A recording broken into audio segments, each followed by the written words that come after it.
There'll be time to talk about those things. Today is not that time. How do you categorise Australia's contribution over conflict? One of great bravery, one of great sacrifice, one of great noble service, one of great compassion and care for the people of Afghanistan.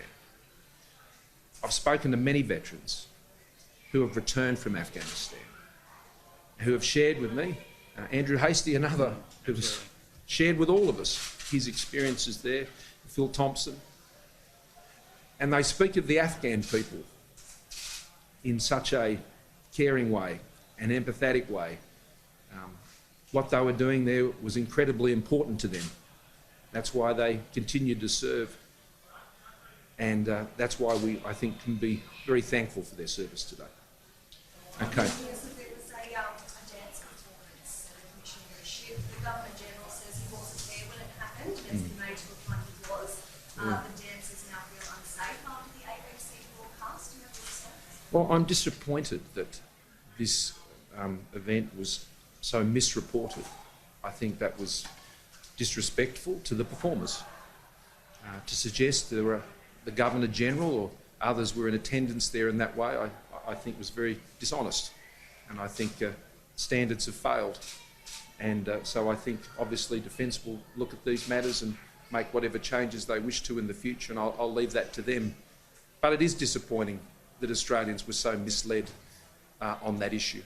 Was it an appropriate performance for the event? I'll leave that to Defence, because it's clear much of the reporting we've seen of that matter and that has been provided to Australians, and in this case by the ABC, was wrong, was false and was misleading.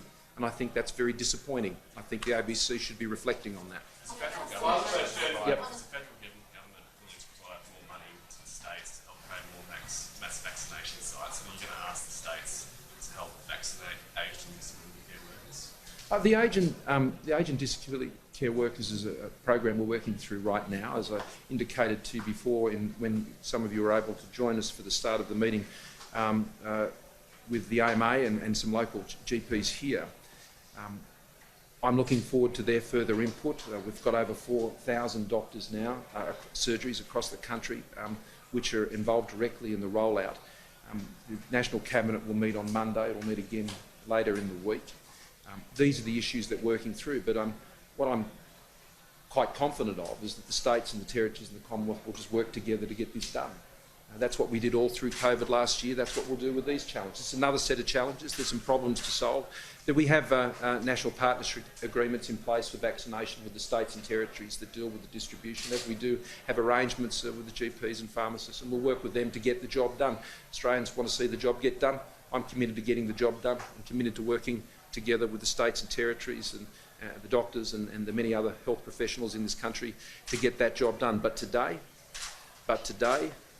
let us just pause in solemn silence and sadness for the great loss of those 41 brave Australians and simply say to them, thank you for your service.